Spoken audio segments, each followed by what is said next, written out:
Hasmonian dynasty ruled for a very long time, even to the Roman era. The Hasmonian dynasty ruled for over 100 years, Mm-hmm. and we're going to talk about that. Mm-hmm. We're going to talk about that. So it's hard to find a topic to speak about on Hanukkah that isn't talked about over and over and over again. Mm-hmm. How much can you talk about Hanukkah? The anomaly associated with Hanukkah that makes it very different from all the other holidays is that Hanukkah is not in the Bible. It's not in the Tanakh, the Hebrew Bible, or what some people call the Old Testament. It's not there. The story of Hanukkah is not there. In fact, the story of Hanukkah is almost nowhere in our holy books. There is a paragraph in one volume of Talmud, a paragraph devoted to Hanukkah that basically tells us how we are to light the Hanukkah candles. There is no other explanation of Hanukkah. It says in the Talmud, in a small paragraph, how to light the Hanukkah candles because there was a miracle. And that's all it says. So it's another one of these like Christmas type holidays which we've just blown up into making it a commercial event. Well, in our day and age, it has become obviously something, it's considered, unfortunately, probably by the larger Jewish community as the Jewish December holiday. Yeah. Right? Of course, Purim traditionally is more of the you give presents and dress up, be festive. Right. Because Hanukkah, oftentimes, except of course from last year when it coincided with Thanksgiving, generally Hanukkah is around the Christmas time, the Christmas holiday, and it's the Jewish December holiday, so it's become very materialismized. But was it ever competed? Was it ever No. considered a competition? No, absolutely not. Obviously, Hanukkah, the story of Hanukkah happened centuries before Christianity even existed. Yeah. So before there was a Christmas holiday. Before there was any Christians. Yeah. There were Hanukkah preceded that by many, many centuries. So what's really telling, though, is what I just said. There is no reference in any of our sacred texts to who the Maccabees, the Hasmonians, the Hashmonaim were or did, or what they did. There's no reference to them. When the Talmud talks about Hanukkah, it talks about the miracle of the oil in the temple and does not mention the Hashmonaim. It does not mention the heroes of the story. How can that be? In all of the later commentaries, it does bring up that there was a military victory. I guess maybe they wanted to give the credit to Hashem, to God. That's definitely a good point. Definitely a good point. You'd think, right, that our sages would want to focus only on the miracle that it was God's divine intervention. And also, you could say it's a miracle too that they won, the battles, and got the temple back, at least for a time. So. Right. But for history's sake, you'd think that there would be some mention in some sacred Jewish book about the Hashmonaim, about the Maccabees, and there is not. And that's very telling. Why were the rabbis so averse to mentioning the heroes of the Hanukkah story? And that really brings us to the topic at hand, the downfall of the Hasmonians.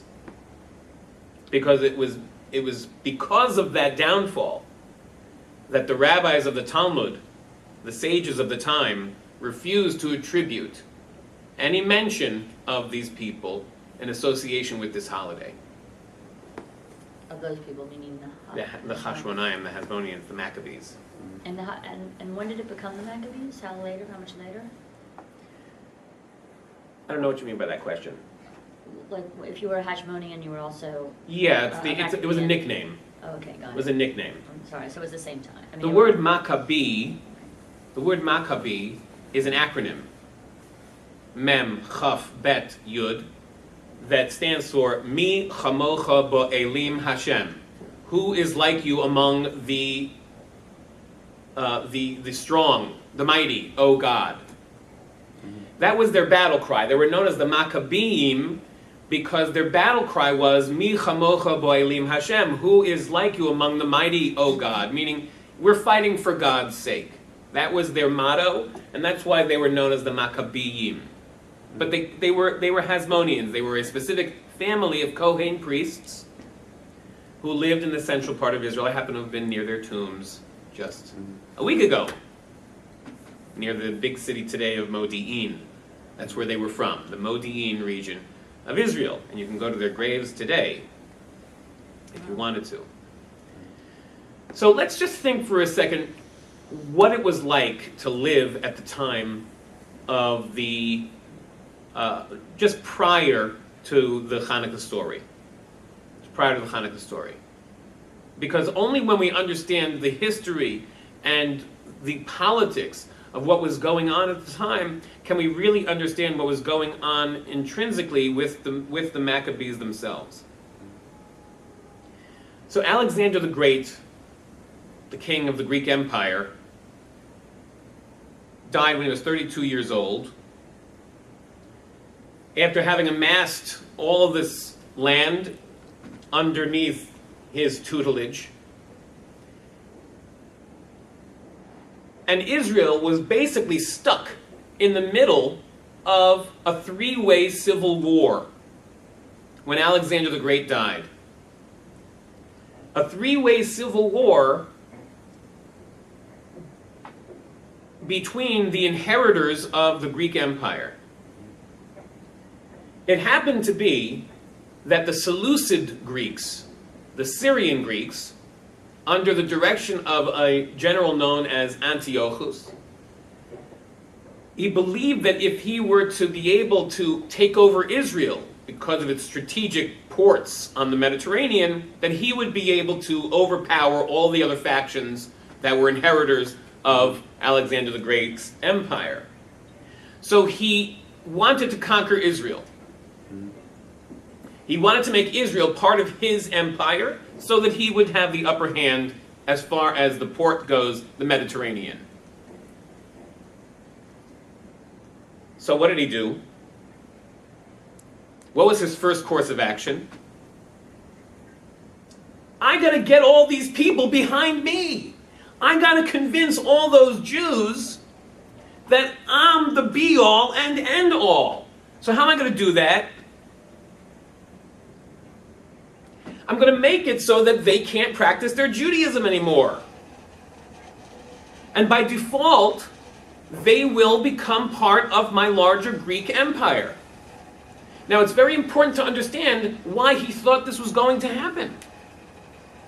Generally, we as Jews, we don't like to take on the religions of other people. Especially a Greek religion, which was very focused on idols and a plethora of gods. Why would he think it would work? Number 2 of the 10 Commandments is that you're not allowed to bow down to idols or worship idols.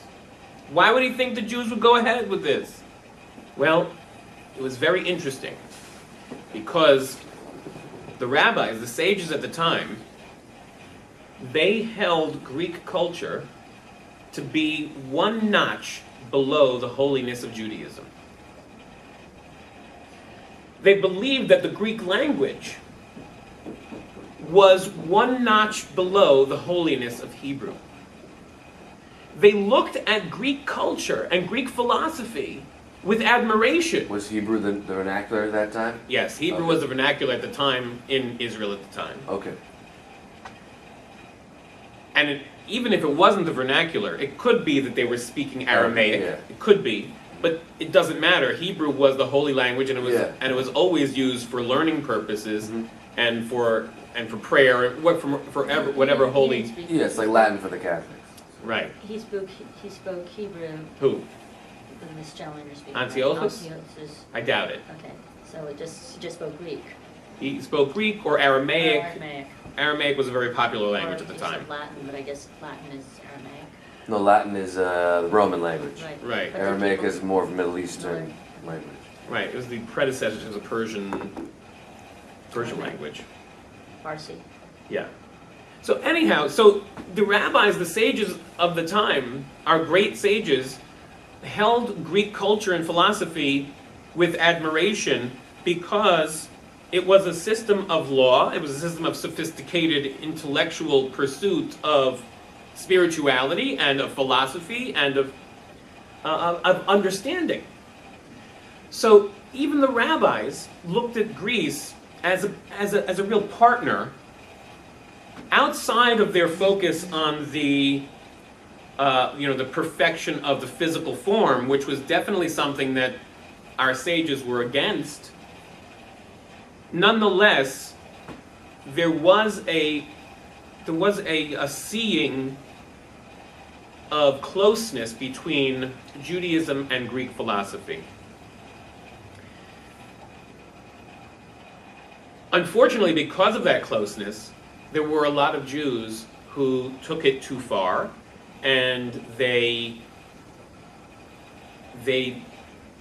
adopted a Greek identity at the expense of their Jewish identity. And there were two types of Hellenists at the time. There were the Hellenists who were what we might call modern Orthodox Jews, who lived a life that was very connected to their Judaism, still observant, but appreciative of the Hellenic culture. Mm-hmm. And then there were the other ones who were totally mityavnim, that converted out of Judaism and became Greek. The first part became Greek. They dropped their Jewish identity and they became totally Hellenist, Greek. Assimilated. Right. So the rabbis looked at the first section, the Jews who were still observant but appreciative of the Greek Hellenic culture, as kosher Hellenists, so to speak. But there was a very large movement, and in fact, it was a very prevalent movement of all of the Jewish residents of Israel at the time to be pushing, and this was Antiochus's strategy, to push toward total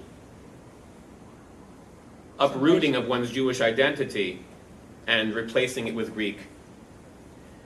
And this is why as we know, why the Hasmonians took up arms and waged war against Antiochus and his Syrian Greek army. Now it's important to understand that this was also a civil war. Many times it was literally Jew against Jew, brother versus brother on the battlefield, because many of those who were battling for the Seleucid side were Hellenistic Jews who had converted out of Judaism and wanted to maintain the status quo of Greek culture in Israel. So when you say they graduated out of Judaism, they assimilated. They converted. They converted. Right. They converted out of Judaism. They dropped their Jewish identity. It's very important to realize this war took 25 years. Took 25 years to finally push out the. But didn't we lose the war in the end? So 1 second. Okay, sorry. Most of, and to appreciate the drastic aspect of this war, most of the Hasmonians, most of the leadership died in the war. Most of the leadership of the Maccabees died in this war over those 25 years. In year three of the rebellion, the Maccabees, the Hasmonians, were able to retake Yerushalayim. They retook the temple in Jerusalem. And they rededicated it. Of course, that's what the word Hanukkah means. It means rededicated. Yeah. And that was what year? When they retook the... The third year of their rebellion against the Seleucid Greek army. It was 25 years. Yes, it took 25 years. For them to take over. For them to free Israel from the influence of that culture, and to reestablish Jewish sovereignty in the land of Israel, and their dynasty lasted for about 103 years, the Hasmonian dynasty. Wow. So let's get back to our original point. And Hanukkah means just that. Hanukkah means dedication. Dedication. Dedication. It means, or to rededicate. And that's exactly what they did, and that's exactly what they planned to do. That's what they were fighting for. You know, it's interesting, just as an aside, it says in the books of Jewish law that if you're a poor person and you only have enough money to buy a candle for Hanukkah or keep the shirt on your back, the books of law teach that you have to sell the shirt on your back to buy a Hanukkah candle. Wow. But Maimonides says there's only one thing that does not trump the buying of a Hanukkah candle, and that is buying Shabbat candles. If you're a poor person and it's a draw between buying a Hanukkah candle or buying a Shabbat candle, the Shabbat candle wins. Why? Because that's what they were fighting for. They were fighting for Shabbat. Because one of the decrees of Antiochus was that observing the Sabbath was forbidden. They were fighting to reestablish that part of Judaism in all of Israel. So how can it be that the Hanukkah candle should supersede Shabbat? Absolutely not.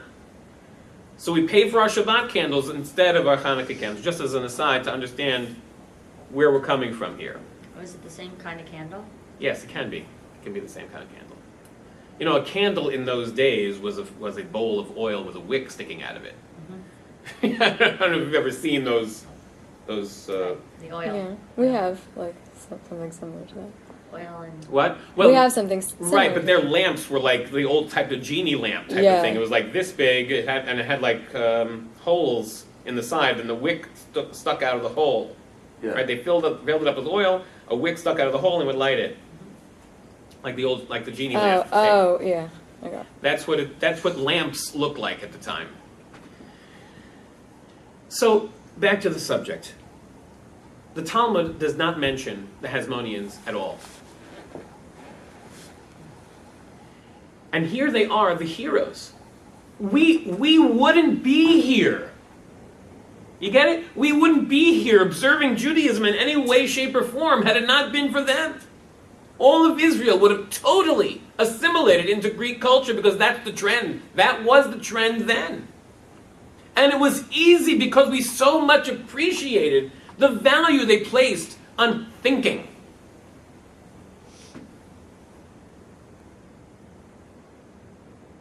So where did they go in history? In fact, the only history we know about the Maccabees is in what's called the Book of the Maccabees, which is not included in the holy texts of Judaism, but is included as sort of parenthetically within the Christian Bible, but not in the Jewish one. It was considered by our rabbis to be not authoritative. So which book is this one more time? Called the Book of the Maccabees. Okay. That's what it's called. But it was considered by our rabbis to not be authoritative because it was viewed as biased. And we also have Josephus with some level of information. He was considered authoritative by our rabbis, but not to the point where it was included in the sacred texts of Judaism. But we don't have any, in our sacred texts there is no mention of these people. Of the Maccabees. Of the Maccabees, the Hasmonians. What happened? But how did the observation of Hanukkah come about? Good question. What happened to these people? Do you know that one of our famous commentators, Nachmanides, Ramban, Mhm. says that there is not one person alive today who can claim that he is related to the Maccabees. You know why? Why? Because every single one of their descendants married out of Judaism, and none of them had Jewish children. None of them. Well, they assimilated to the Greeks eventually themselves. So what happened to these people? They all assimilated. The same people who fought against the influence of the Greek culture, a generation later, every one of them intermarried. None of them had Jewish children, let alone Kohen priests that they were born into as part of their lineage. They're all gone today. No one today can claim that they are related to the Hasmonians, the Maccabees. What happened to these people? What happened to the heroes of our story? They sold out. They're sold out. So fast? So fast? Well, I was also reading in I think it was Hadass or some other publication where it's like some people were talking about there, a lot of Jews fought in like a World War I, for the Kaiser, but one generation later, changed. So. Right, but it's hard to believe, at least from my point of view, it's hard to believe that you can grow up knowing that your father fought for the survival of the Jewish people and you not be affected. You know what I mean? It seems it could be seems an like act of it's just rebellion wrong. as well. So what happened to these I'm gonna people? run down, okay? 'Cause I have to You get hungry? something. Yeah, and I have to go get something to eat. And I'll hear the rest of the end of it at the end, but if you guys, if it's not coming, I'm gonna run down and come back. If you're still Call them again. Because it's already 1:30 and I have a meeting at 2:15, so. I'll just run All right, I'm down. sorry about that. I really, really am. That's okay, just that I. So I got Ben and Yael. Yeah. Listen, You guys are priceless. we matter. You do matter. Should I just tell them we're not paying for it? Like, this is ridiculous. Ben, well, I don't. They probably already paid. It doesn't matter. Let's move on. Let's move on. Run down and see if it's- So what happened to these people? How can it possibly be that they sold out and so quickly? So the commentaries, our sages explain that the reason why this happened to the Hasmonians is because when they went back to Jerusalem and reestablished the sovereignty of Judaism in the land of Israel, they had to do two things. They had to reestablish the temple service, which is what they did, and they had to reestablish the Davidic dynasty, King David's lineage as the king of Israel. Ramban says that that didn't happen. Why? Because they took the kingship for themselves. They put themselves into a position that was not theirs to do. They usurped the throne of Israel and took all the power for themselves. So is this only a story of absolute power corrupts absolutely? Well, it's part of it. It's part of it.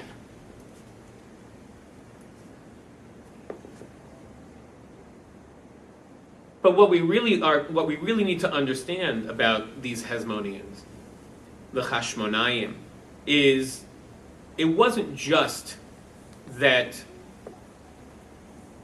they took all the power for themselves. What happened to the Hashmonayim was they taught their children that all that matters was to have power. Now,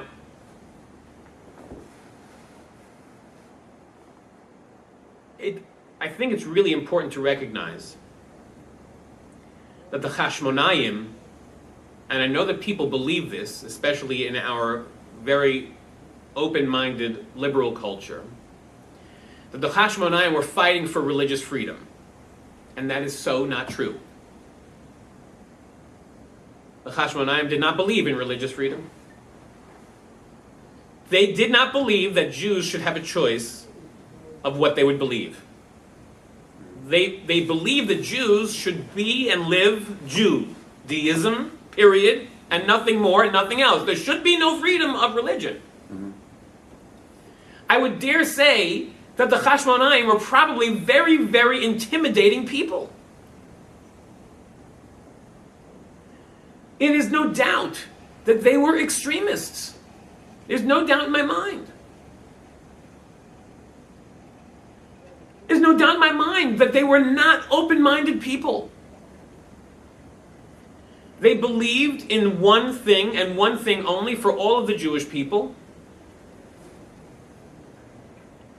and nothing more. And I believe that that's really part of their downfall. It was a lack of appreciation of what the rest of the world could offer to Judaism. That was their downfall. They believed that they should take their extremist politics, and those extremist politics should override every aspect of what even what the Torah would advise for our social system. We can only have what we believe in and nothing more. And if you are anything but what we believe in, you're not kosher. So we have to take the priesthood, and we have to take the kingship, and we have to take every other office in our government, because that's the only way to save the Jewish people, is to put everybody into this one box called our version. And that was a Hasmonians said that? That's what they thought? That's what I'm positing. Oh, okay. I just wanted I didn't know any of them personally. Okay. I just wanted to know. I'm going to come back. I just want to be right back. So they had a problem even, like, with the modern Orthodox, let's say, like, that they didn't convert out of Judaism and become completely Greek. They just took on, like other, like, just were involved more in their culture. Like, they weren't okay with that either. In the end, they were not even okay with that, because they viewed every aspect that was not Torah as a threat to Judaism. Right. And that's why they believed they had to usurp every role within the Jewish social structure and civil structure, because nothing else could possibly work. Right. Well, you see a lot of that even now. You see a lot of that even now. There's no doubt that the story of Hanukkah is very connected to all of our history from then until now. So interesting. This is like blowing my mind. So,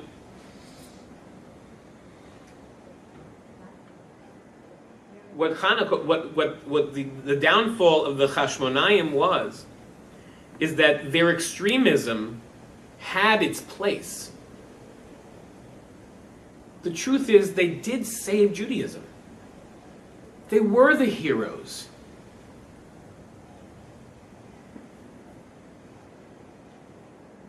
The fact that they were unmovable, that they were the rock of belief and of steadfast adhesion to our laws, was the reason why they were able to rally and win. Their extremism had its place.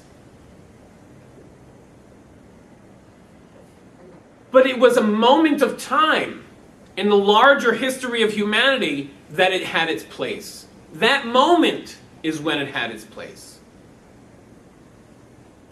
But not afterwards. Says Nachmanides Ramban, they should have resigned themselves back to the service in the temple, back to their kahuna, their priesthood, and only that, and not have been involved in politics at all.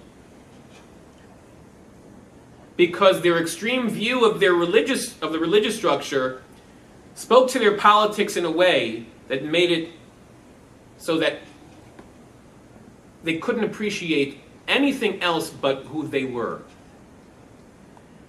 And that in and of itself, unfortunately, is a recipe for disaster for one's own children.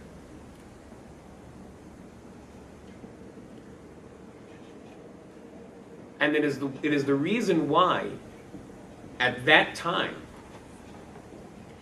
that the leadership of the Jewish people moved away from the Kohen priests, the temple, right? They were the symbol of connection to God. The temple, the Beit HaMikdash, was the center of Judaism and Jewish religious life. But because of their views, there was a noticeable transition from the Kohanim being the point of connection to spirituality, and which transitioned to the regular rabbis who lived among the regular people. Because those were the people who appreciated, as you can tell through all of the discussions in the Talmud, there's always a second opinion. There's always a minority view. And that minority view is valuable. To the point where our Talmud comes to the conclusion that Elu ve'elu divrei Elokim chayim, your opinion and my opinion, that's all divine. I have to appreciate your opinion. Obviously there's a framework by which we operate in. No, it's not all willy-nilly, or as Rabbi Weinberg would say, we're not so open-minded that our brains have fallen out. But there's a framework within that Judaism has to work within. But I have a responsibility to validate something that you say. As perhaps the minority, even if it's the minority opinion, it's valuable. And that's how the rabbis of the Talmud, of the common man, quote-unquote, the common man rabbi, that's when the transition went from the priests being the center of Jewish life to the rabbinical back and forth of the Talmudic structure that became the center of Jewish life. Because it understood that there was someone else's opinion that had to be valued. And that's where the Judaism of today essentially streams from. And that's why those very same Talmudic rabbis who inherited the mantle of Jewish spiritual leadership because the Kohanim were too way far out there, it's why when they describe in their Talmud, the reason why we celebrate Hanukkah has nothing to do with those people. Nothing to do with those Hasmonians. Because even if we could attribute their victory to the reason why we celebrate, it's a very, very bittersweet victory. A very, very bittersweet victory. And there was so much corruption and cruelty in those 103 years of the Hasmonian dynasty, the rabbis wanted nothing, no part of it, no part of it. And so they attribute all of our Hanukkah celebrations to the miracle of the oil because we're safe that way. We don't have to remind people of what happened when the Hasmonians took over everything and turned the central focus of Jewish spirituality into only one extreme viewpoint. Wouldn't their children then have also taken that extreme viewpoint? Like, even if they were focused on power, they were focused on power, like, via making sure everybody did it this way. Let me tell you something. Children of people who have one extreme viewpoint, right, generally, they become privy to other viewpoints. Yeah. And they, unfortunately, whatever it is, I don't want to say unfortunately, whatever it is, they generally rebel against the extremism. Eventually they do. And you see from history, and specifically the Hanukkah story, that the inheritors of Jewish spirituality were the people who were willing to have conversation. The people who were willing to value your opinion and to write it down. It may not be the law, but one second, maybe in certain circumstances it will be. The openness of the conversation to understand that you have something of value to add Those were the inheritors of Jewish spirituality, the sages of the Talmud.